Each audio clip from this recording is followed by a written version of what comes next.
we need to talk about the price of games right now, and in particular, how this relates to the imminent release of GTA 6.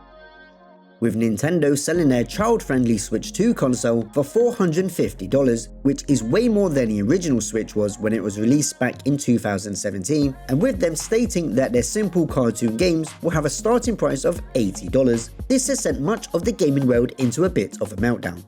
I've highlighted the rip-off prices for certain games before in my community posts, with some titles which are simply copy and pasted every single year, but with new skins, being as much as £100 for a special edition, which is basically just little accessories or skins that are already in the game at release, yet charge something like 30 to 40 extra over the base game. Another terrible example of this is the up-and-coming Indiana Jones game on the PS5, with a base price of £70, and the premium edition being £30 more expensive. With this, you get the base game, obviously, an outfit, a digital art book, and a story DLC. Paying an extra £30 on release day for extra story content that should already be in the base game is wild, and a complete scam. It's not going to be like Cyberpunk's Phantom Liberty DLC, which came many years after the original game, which was huge already. This DLC was just £24, and was so good it could have almost passed as a full game on its own. I'm in agreement with Take-Two CEO Strauss Zelnick when he said that the prices of games should be based on the quality of that particular game, and how much entertainment value you get from each one.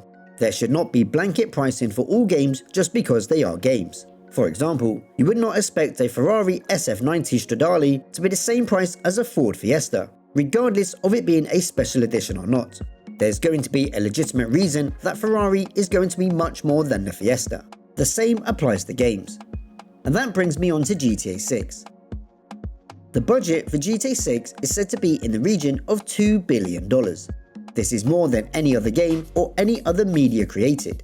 This is also easily the most anticipated game to ever exist, and will destroy all current sales records with ease. Therefore, the pricing should reflect that.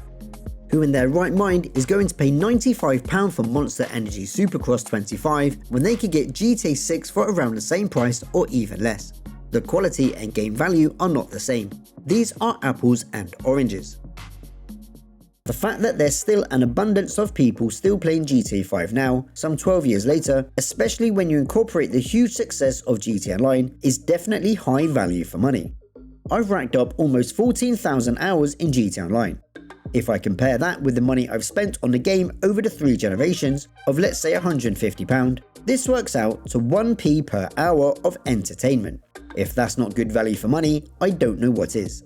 That said, I expect the base game of GTA 6 to be around the £80 mark.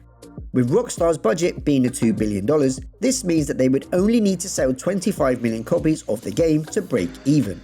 Considering that GTA 5 in its first week made $500 million, this target is realistically achievable in just the first few weeks of sales.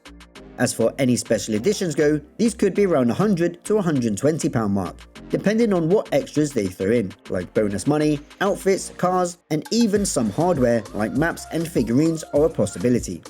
Rockstar could choose to even charge £100 for the base game, and there would still be a huge market of gamers who will buy it without batting an eyelid, knowing full well how supply and demand works. One thing I've never understood was how digital versions of games end up being much more expensive than the actual physical versions of games. A case in point was how I wanted to buy Ghost of Tsushima, which was £70 for a game released back in 2021 on the PlayStation Store. But I could buy the actual physical game for £30 less on Amazon. Considering the digital version is basically downloading ones and zeros, this has never made sense to me, especially as you cannot sell it or trade it in afterwards and reclaim some of your money back. So what do you think about the pricing of current games, and how much are you willing to pay for GTA 6? Let me know in the comments.